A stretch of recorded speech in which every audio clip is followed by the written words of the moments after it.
all this stuff in my head out loud on my audio diaries. And then once again, I'm like, but look at what he's giving you. Like, he's paying. It wasn't a question about money. It was just a question of, are we really about to move into this house? And keep in mind, he's paying all the household bills. He still is. So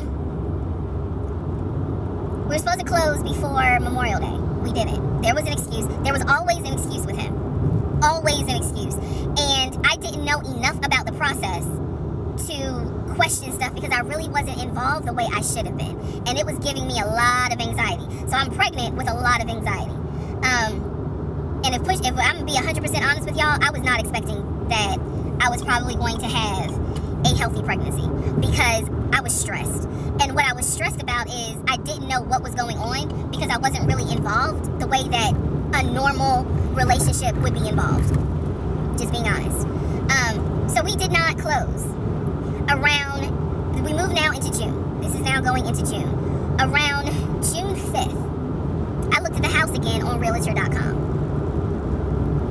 I don't know what made me do it other than, and I don't mean to sound super spiritual, I know that people are like, you may or may not believe in God, but I'm telling you, I believe with all my heart, probably the Holy Spirit was like, look at that house on Realtor.com. So I looked at the house on Realtor.com. This was around June 5th. It showed that the house was off the market.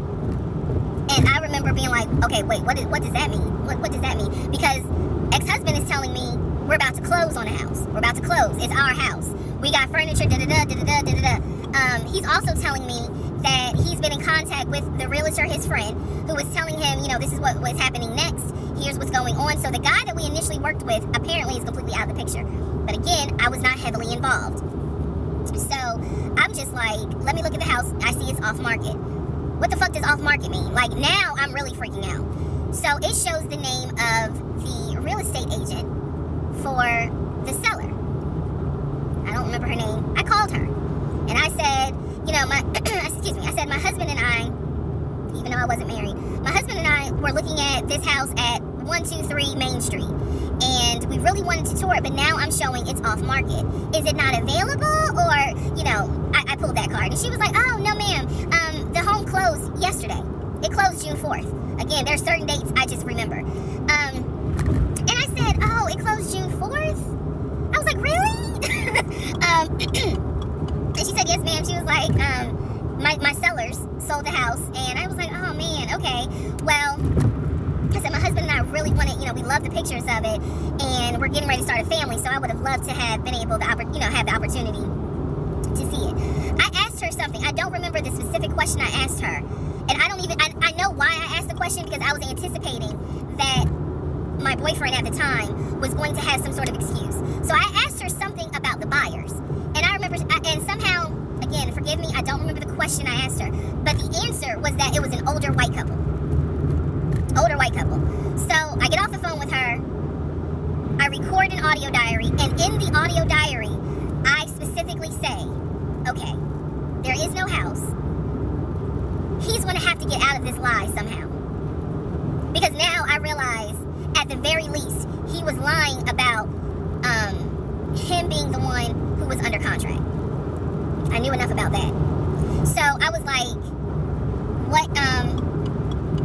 how is he going to get out of this? Again, I've listened to the audio diary in 2024. I literally said in that audio diary, how is he going to get out of this lie? And I was trying to think of ways on how he's going to do it. And something said to me, because I say it on the audio diary, I said, he's going to say it's a bad deal. And he's going to say he wants to pull out. Y'all keep in mind, I am pregnant. So I had a decision to make. As ugly as this decision was, I made the decision, you're about to have a baby with this man. He's paying all the household bills. Let him get out of the lie. And that's what I did. I purposely made the decision that I knew he was going to come back and I knew he was going to give me some bullshit on why he couldn't buy the house because he didn't know that I knew that house is already sold. The house is already sold. And this is the part where I said, I'm going to be honest, even though it's going to make me look bad. Because most women in their right mind would have been like, I'm out. And I didn't. So, sure enough, he came home. He didn't really say anything that day. The next day I asked him about the house. And he said, realtor.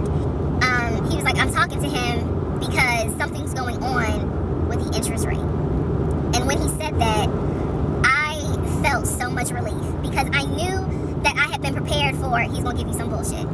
So when he said there's something with the interest rate, I said, you know what? This is literally what I said, y'all. If the interest rate isn't good, then we shouldn't move there. We should probably let this house go. We should cancel whatever furniture we ordered or, appliances, and let's just look for another house. I said I would like to be moved before the end of the year. I said I really don't want to be 9 months pregnant moving into a house. I would like to be done with this before then.